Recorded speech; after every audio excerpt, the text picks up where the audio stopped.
2025 সালে আপনাদের আসরে প্রথম মধ্যস্থ করতে চলেছি।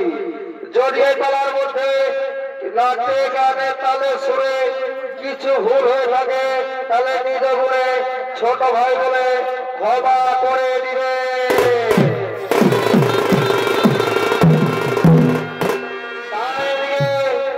ঋষি বীরকণ্ঠ ও তার স্ত্রী পরবর্তী তাই তারা নিজ আশ্রমের দিকে করতেছেন আগমন।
করে তাই আজকে বলছে, অগপ্রিয়া মরণবতী, অগপ্রিয়া মরণবতী, তুমি আমাকে খুলে বলো না, তুমি একা একা কি বলে চিন্তা করো। অবশ্য আমাদের এতদিন বিবাহ পার হয়ে গেল, কিন্তু কোনো কোনো আমার কোনো সন্তান হলো না। এই পৃথিবীতে যত নারী রয়েছে সবারই কোলে সন্তান খেলা করে, একমাত্র হতভাগিনী আমি মরণবতী, এখনো আমার কোলে কোনো পুত্র সন্তান হলো না, এখনো কোনো পুত্র কোলে সন্তান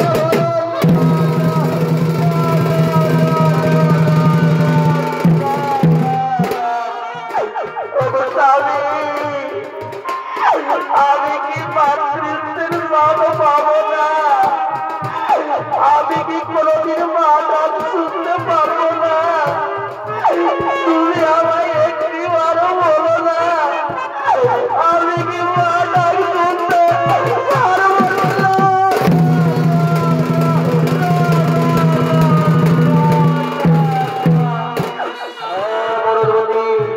তুমি ঠিকই বলছো, আমাদের এতদিন বিবাহ পার হয়ে গেল, কিন্তু কোনো কোনো আমাদের পুত্র কন্যা সন্তান হলো না, তাই কাজটি আমার মনে পড়েছে সে আমার আরাধ্য দেবতা মহাদেবের কথা। তাই চলো আজকে আমরা সেই মহাদেবের পরিবর্তন। স্বামী তুমি ঠিকই বলছো, চলো সে আজকে আমরা বাবা ভোলাকে নমস্কার করি, দেখি আমাদের বাবা ভোলানাথ সন্তুষ্ট করি কিনা। হে মরণবতী, চলো আমরা সেই শিব ভগবানের তপস্যায় রত হব।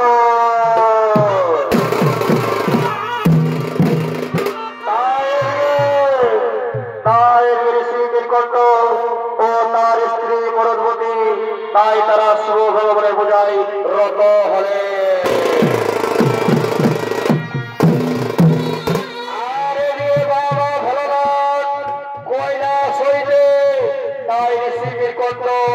ও তার স্ত্রী মরণবতীর সম্মুখে করিতেছেন আগমন।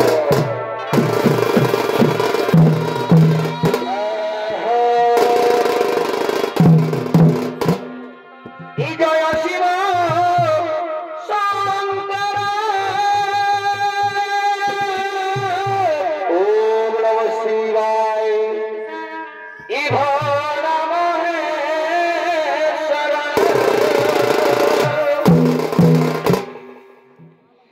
জয় শিব শঙ্কর,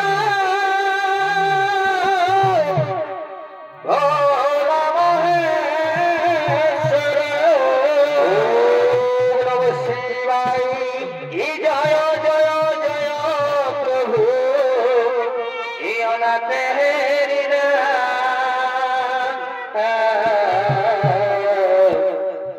তুমি আমার প্রভু, অহে ভোলানাথ, তুমি আমার প্রভু, অহে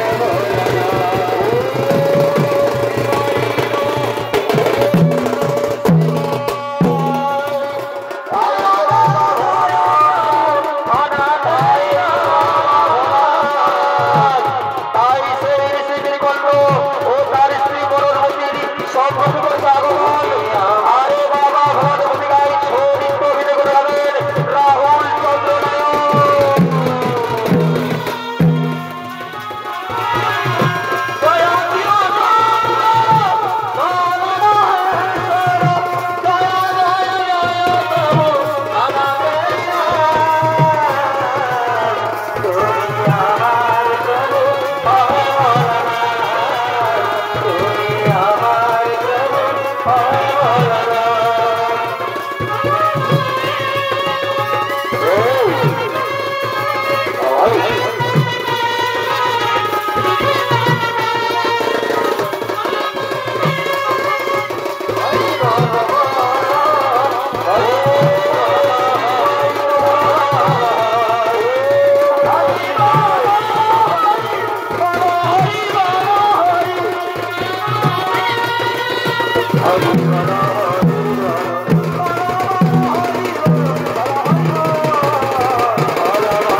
বনবতী, বলো তোমরা আমায় কি জন্য করিয়াছ স্মরণ? ও গো বাবা ভোলানাথ, আপনি এসেছেন আমাদের সম্মুখে, আপনার জন্য সত্য করি প্রণাম বাবা, আপনার জন্য সত্য করি প্রণাম। বলো বলো মৃগণ্ড, বলো বনবতী, তোমাদের কি বা বলে প্রয়োজন? আমি সন্তোষ তোমাদের পরিবেশ সমর্পণ।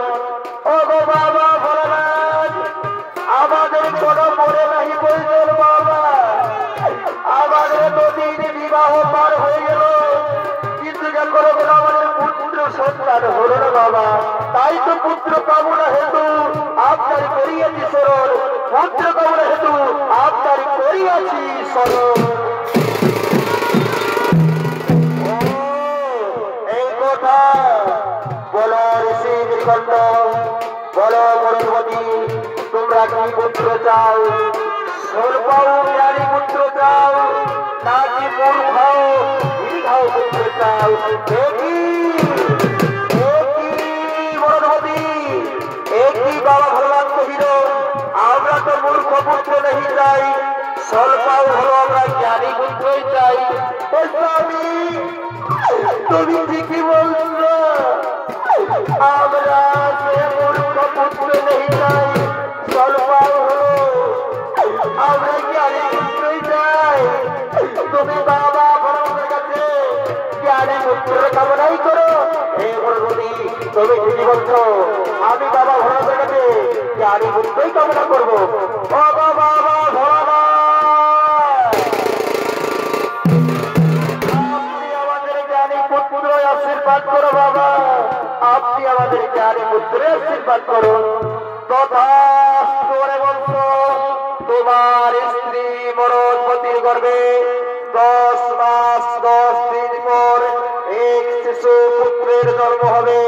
সে হবে অতি সাহসী, অতি জ্ঞানী, অতি বুদ্ধিমান, তাকে ধরাধামে গর্ব করবে, এই আমার আশীর্বাদ। এখন আমি আসি, এখন আমি আসি।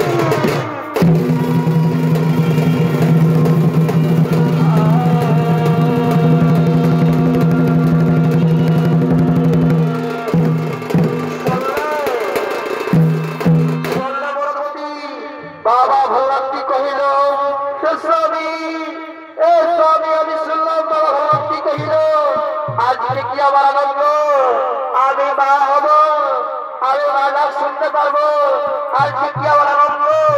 ওগো স্বামী, চলো না আমরা সেই নিজ আশ্রমে ফিরে যাই, চলো আমরা সেই নিজ আশ্রমে ফিরে যাই।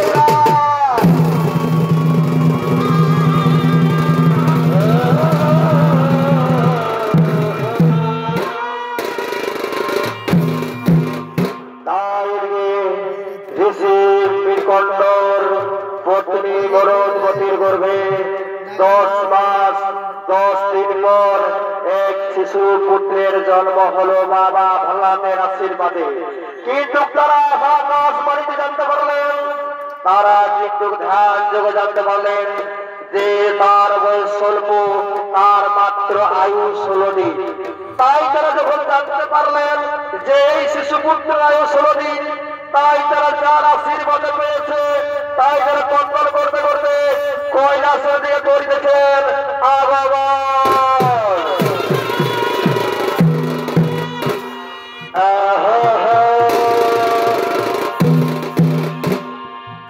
এই পাখি যেন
আমি হতভাগিনী মা, আমি কাঁদবো না কি করবো? আমি কাঁদবো না।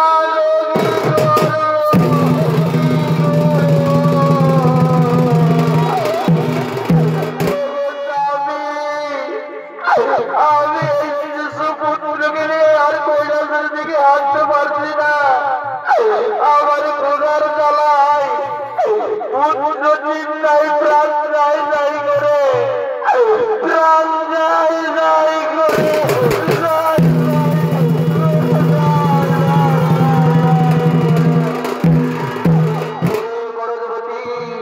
তুই চিন্তা করিস না, ওই যে দেখা যায় দূরে দূরে গ্রাম, আমরা গ্রামে গ্রামে কিছু ভিক্ষা করবো আর খাবার, সেই খাবারকে আমরা কৈলাসের দিকে এগিয়ে যাবো। তুমি ঠিকই বলছো, চলো আমরা নগর নগরে গিয়ে ভিক্ষা করবো। চলো সেই নগর নগরে গিয়ে ভিক্ষা করবো।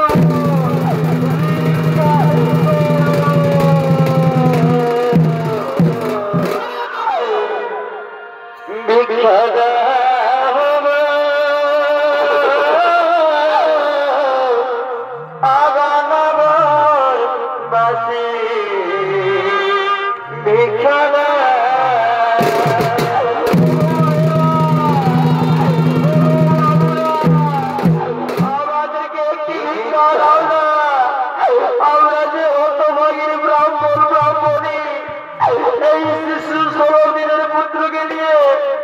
আমরা কৈলাসের দিকে এগিয়েছি, আমাদের কিছু সাহায্য করো না।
হরে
পার্বতী ও বাবা ভোলানাথ ও সমস্ত দেবতাগণ সারা বিশ্ব ভ্রমণ করে পুনরায় কৈলাসে করেছেন আগমন।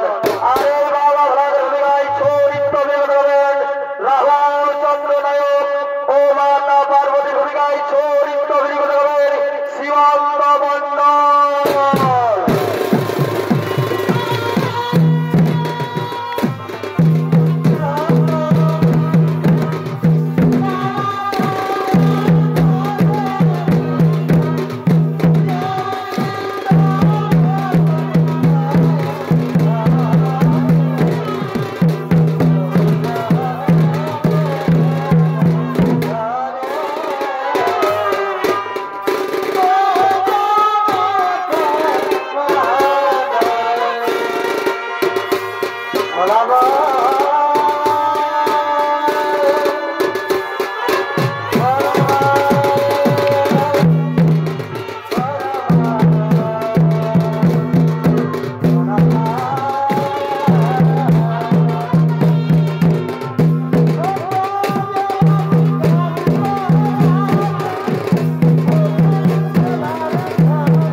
পাপের অনাচার বেড়ে চলছে মর্তভাবে।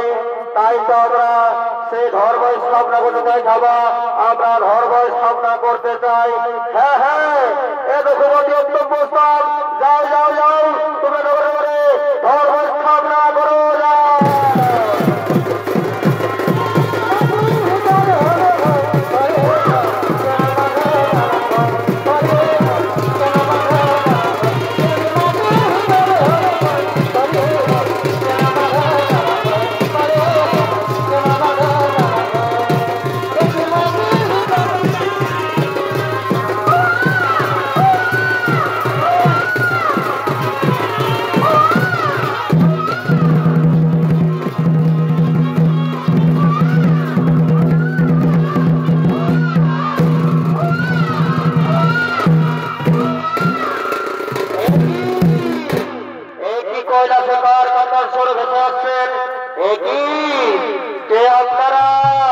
আপনাদের শক্তি করিতে দাও।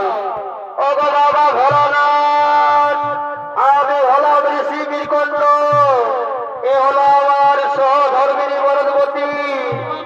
আপনার আশীর্বাদে আমাদের পুত্র সন্তানের জন্ম হয়েছে বাবা। কি যুগের যে মাত্র 16 দিনের আয়ু, এর যে 16 দিনের আয়ু, এই শিশু পুত্র চাই না বাবা, এই শিশু পুত্র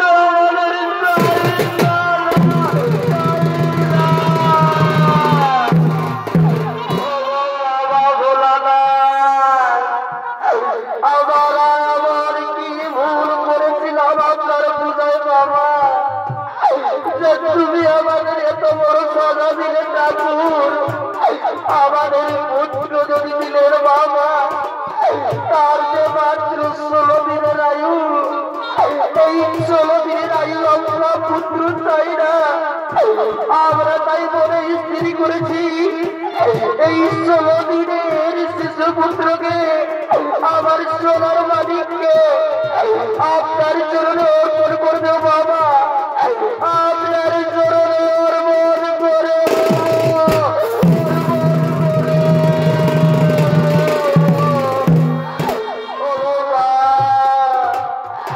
আচ্ছা, সত্যি মহামায়া, আপনার গর্ভ যদি কোন সন্তানের জন্ম হতো বা জগৎ জননী, আর যদি তার 16 দিন পর মৃত্যু হতো, তা কি আপনি সহ্য করতে পারবেন না?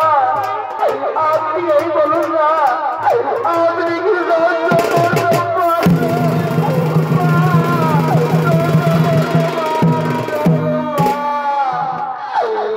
বাবা ভোলানাথ, মাতা পার্বতী, এই 16 দিনের শিশু পুত্র আমাদের চাই না বাবা। তাই তো আপনার চরণে আমরা অর্পণ করে দিলাম, আপনার চরণে অর্পণ করে দিলাম। দাঁড়াও দাঁড়াও বিকণ্ঠ, দাঁড়াও বরদবতী, তোমাদের শিশু সহ আমাকে মুগ্ধ করেছে, তাই তো তাকে আমি আশীর্বাদ করি 16 বছর পর্যন্ত তাকে মৃত্যু ছুটে পারবে না। আমরা হর পার্বতী তাকে সবসময় রক্ষা করব। তোমরা গর্ব আনন্দে নিজ আশ্রমে ফিরে দাও, তোমরা নিজ আশ্রমে ফিরে যাও, ফিরে যাও।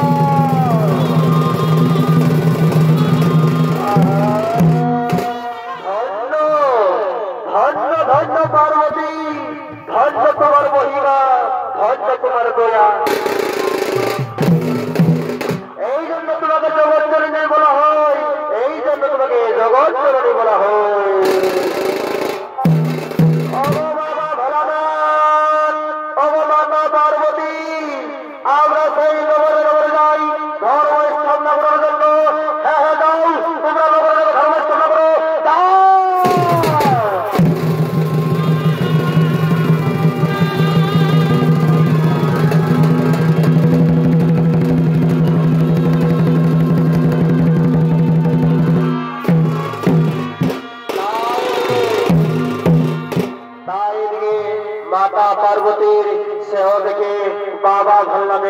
মনে প্রেম জেগে যায়। তাই তারা কৈলাসে মনের আনন্দে নৃত্য গীতের করিলেন আয়োজন।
কথা পার্বতী পার্বতী আমরা যত কৈলাসের নৃত্য গীত বেতনে চলবে না, সে আমরা ঋষি কথা দিয়েছি রক্ষা করবো।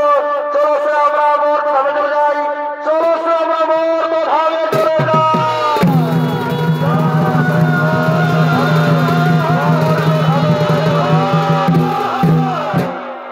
তাই বাবা ভোলানাথ সেই ঋষিপুত্রকে রক্ষা করার জন্য চলে গেলেন।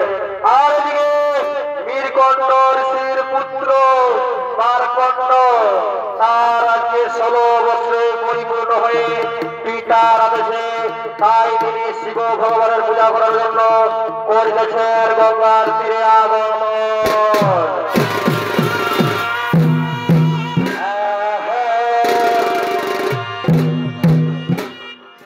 জন্মিলে চলিতে পারে আর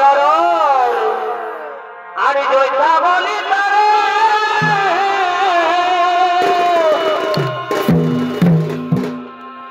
এগো জন্মিলে চলিতে পারে ই জয়তা বলি পারে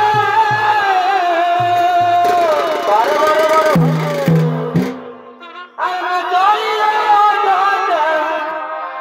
জানো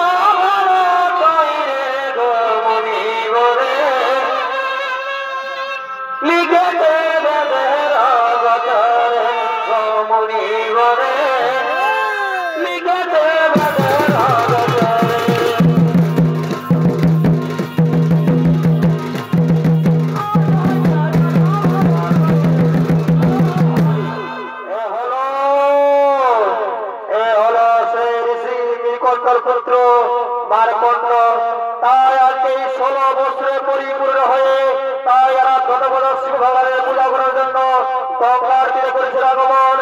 আর ঋষি মারকণ্ডর ভূমিকায় চরিত্র অভিনয় করতে হবে এর রুগরি হর পার্বতী চরিত্র সাথী বাহাদুর একাদশীয় সাথী 12 বছরের নিত্য শিল্পী ভীষণ নিত্য শিল্পী মথুর চন্দ্র নায়ক।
পুত্র যমরাজ ও তার মন্ত্রী সেনাপতি সৈন্যবন তাই মন্ত্রী সেনাপতি ভূমিকা ইচ্ছুরিক্ত হবেন দেবা সিং সর্দার রাহুল চন্দ্র নায়ক ও প্রদীপ কর্মকার আর এই সর্বপুত্র যমরাজের ভূমিকা ইচ্ছুরিক্ত হবেন ইর জেলার সুনামধন্য সৌরিক্ত শিল্পী ধর্মেন্দ্র সিং ঘাটওয়াল।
ওরে ওরে আমার সেনাপতিগণ, এই তো ঋষি বালক সেই ভগবানের পূজায় রত রয়েছে।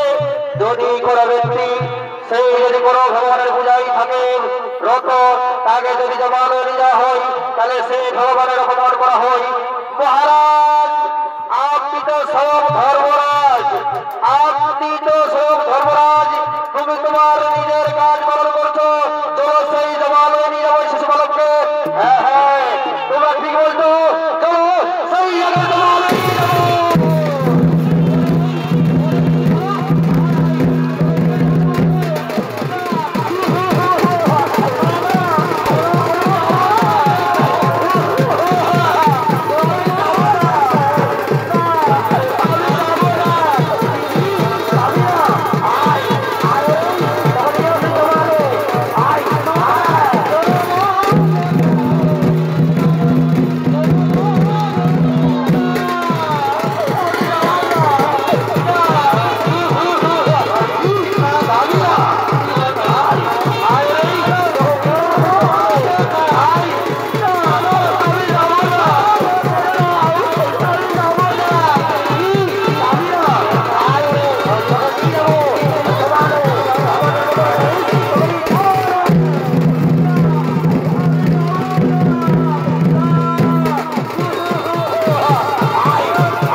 শক্তি রয়েছে শিশু বালকের কাছে। আমি তো হলাম সেই ধর্মরাজ যমরাজ, কিন্তু আমি তো এই শিশু বালককে জমানো নিতে পারছি না। কিন্তু কেমন কি শক্তি রয়েছে শিশু বালকের কাছে, কিন্তু করে শিশু বালক তোকে আমি রেহাই দেবো না। এরপর আমি সে আবার ভয়ঙ্কর জম মাছ নিক্ষেপ করবো, দেখি রক্ষা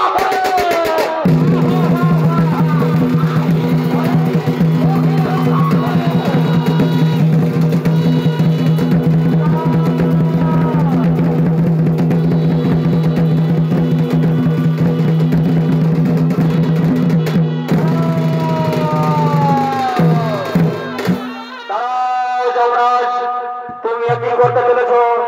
এ হলো আমার বড় ভক্ত, তুমি এরপরে ভয়ঙ্কর জব মাছ নিক্ষেপ করতে চলেছ। মহাদেব, আপনি আমার মোটের কাটা হয়ে দাঁড়াবেন না। আমি হলাম সেই যমরাজ, এই শিশু বালকের আজকে মৃত্যু দিন, তাকে আমি জমানো নিতে দিতে চাই। আপনি আমার পথ ছেড়ে দেন। যমরাজ, তুমি এখান থেকে খালি হাতে ফিরে যাও। কি বললো মহাদেব?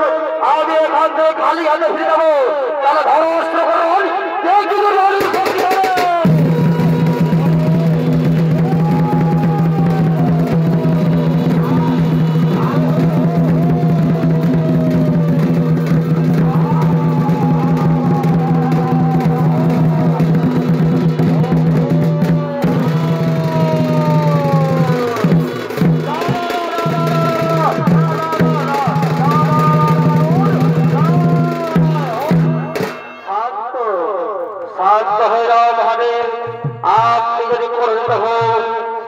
পৃথিবীর রসাতলে চলে যাবে।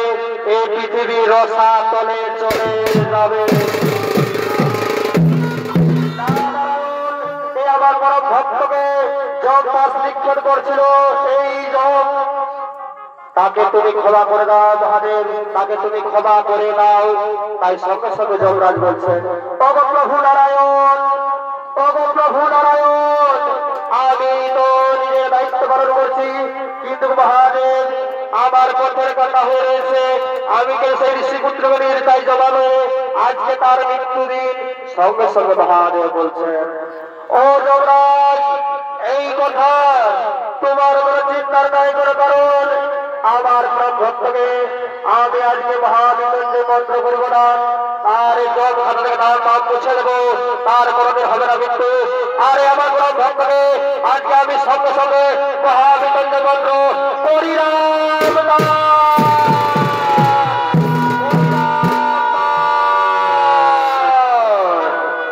তাই সঙ্গে সঙ্গে নারায়ণ বলছেন ধন্য প্রভু, ধন্য প্রভু, ধন্য তোমার লীলা, ধন্য তোমার মহিমা।